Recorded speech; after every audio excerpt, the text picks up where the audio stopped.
Hello all, I'm Mrs. Vinnie Matthew, nursing tutor working with Oyster Nurses Academy, Tiruvalla.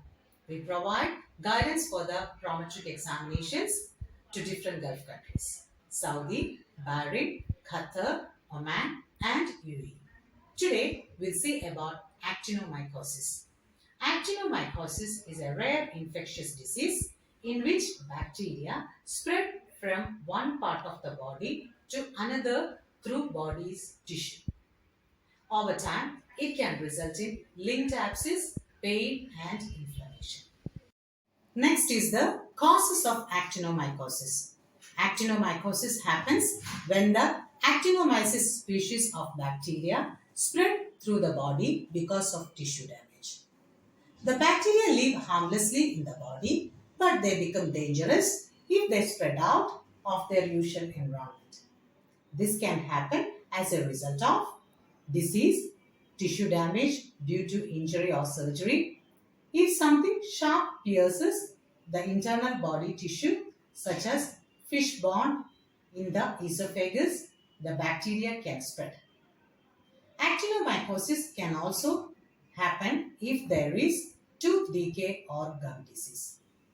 As the infection progresses, painful abscess can form and grow in size.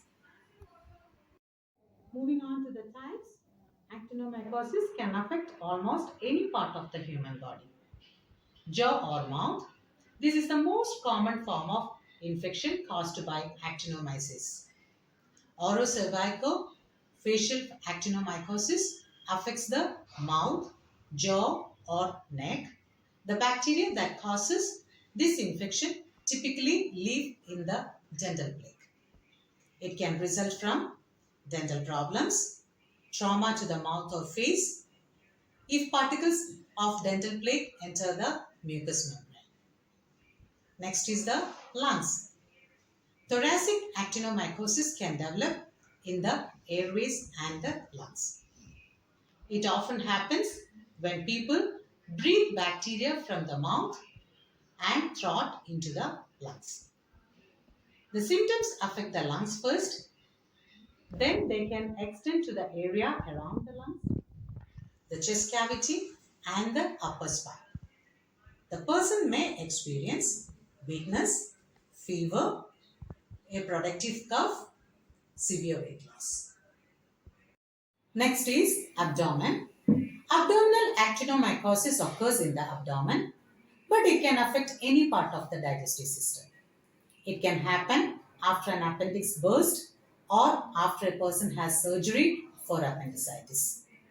The individual may have abscess, persistent fever, pain, diarrhea or constipation, pus that appears through the skin. Pelvis. Pelvic actinomycosis can spread from the vagina to other areas in the pelvis.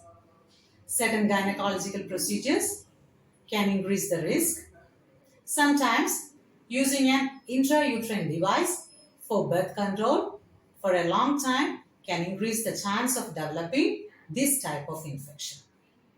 The symptoms include vaginal discharge, pain or a lump, or swelling in the lower abdomen or pelvis. Moving on to the symptoms. The symptoms depend on the type of actinomycosis and includes swelling and inflammation at the site of the infection, tissue damage and scar tissue, abscess and fistulas. Diagnosis: a sample of sputum, pus or tissue to send for microscopic investigation, a culture of the bacteria. If the infection is present, the pus or tissue will usually contain yellow sulfur granules. Moving on to the treatment.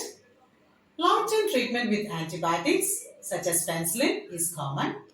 It may last from 8 weeks to over 12 months. In some cases, a surgeon may drain an abscess or remove an infected part.